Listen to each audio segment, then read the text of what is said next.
नमस्कार दोस्तों, कैसे हैं आप सब। आज भी जोधपुर में बहुत ज़्यादा गर्मी है। आज 19 तारीख है, 19 मई। और टेम्परेचर लगभग 46-47 के आसपास था। बहुत ज़्यादा गर्मी थी। कुंडी भी पूरी सूख गई थी, मैंने पानी भर दिया, देखिए आप। और अभी भी सूरज की रोशनी है, थोड़ी चुभ रही है और गर्म हवा बहुत ज़्यादा है। तो वही रोज़ वाली रिक्वेस्ट आपसे करूँगा, जानवरों के प्रति थोड़ी दया भाव रखें। चिड़ियों के लिए पानी रखें, नीचे अगर कोई जानवर है, गाय कुत्ता जैसे भी, उसके लिए पानी खाने की व्यवस्था करें। इस गर्मी में वो घूम भी नहीं सकते, पैर जलते हैं। और जो गर्म हवा लगती है तो उनको प्यास भी बहुत ज़्यादा लगती है। हम भी दिन में 10 बार पानी पीते हैं और सर्दियों में सिर्फ 2 बार पीते तो ही चल जाता है। तो आप कंडीशन देख लीजिए क्या कंडीशन है। आज हम बात करेंगे, कई बार ऐसा होता है कि हम भगवान को या माँ बाप को, जो भी एक ही चीज़ है भगवान माँ बाप, सबको बोलते हैं यार कुछ कमी रह जाती तो उन पर ब्लेम रखते हैं कि "हे भगवान, ये तूने क्या किया है, मम्मी पापा ये तुमने अच्छा नहीं किया, ये ऐसा नहीं करना चाहिए था"। हमेशा कुछ ना कुछ कंप्लेंट हम करते रहते हैं, शिकायत करते रहते हैं भगवान से, माँ बाप से। तो वो गलत है, क्योंकि भगवान और माँ बाप कभी भी अपने बच्चों के लिए कुछ भी गलत नहीं करते हैं। बस कभी कभी हमें वो समझने में थोड़ी देर लग जाती है कि वो हमारे लिए सही था उस समय, जो माँ बाप या भगवान कर रहे थे या किया। और उस समय हमें समझ नहीं आया, लेकिन कुछ समय बाद हमें समझ में आता है कि यार वो चीज़ ठीक थी। जैसे बच्चा छोटा होता है, वो पढ़े नहीं करता, माँ बाप उसको पीटते हैं, तो उस समय उसको गुस्सा आता है, माँ बाप मार क्यों रहे, पीट क्यों रहे। लेकिन जब वो बड़ा होकर कुछ बनता है, तब उसको लगता है यार नहीं यार, माँ बाप अगर नहीं मारते तो मैं आज पढ़ लिख के जॉब नहीं कर पाता। हम आगे भी बात करेंगे, पहले आपको एक छोटी सी स्टोरी सुनाता हूँ। एक लड़का था, उसके पिताजी बहुत बड़े शेठ थे, बहुत करोड़पति इंसान थे वो। लेकिन उसका लड़का भी बहुत समझदार था, उस लड़के की माँ नहीं थी। तो बाप ने उसको बहुत प्यार से पाला हुआ था, वो एक ही लड़का था उसका।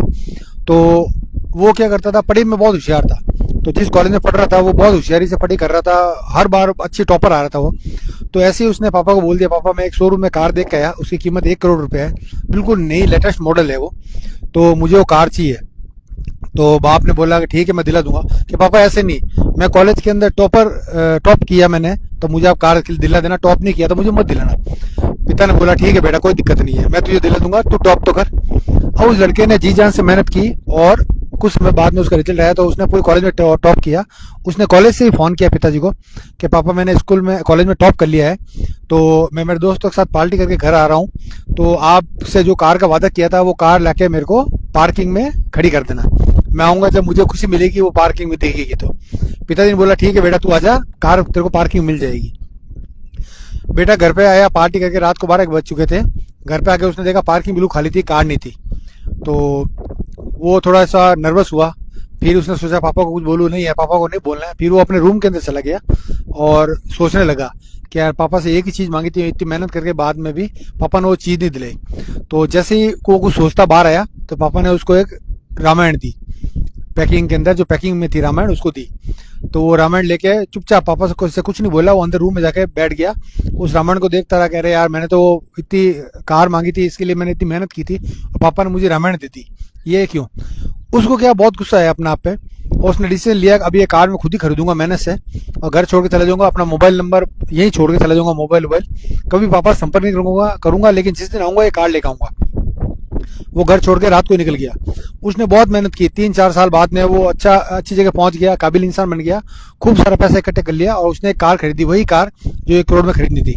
कार खरीद के वो अपने पिताजी को फोन लगाया तो वहाँ पे घर के नौकर ने उठाया। उसने बताया कि आपके पिताजी की तो 10-15 दिन पहले देहांत हो गया, डेथ हो गई उनकी।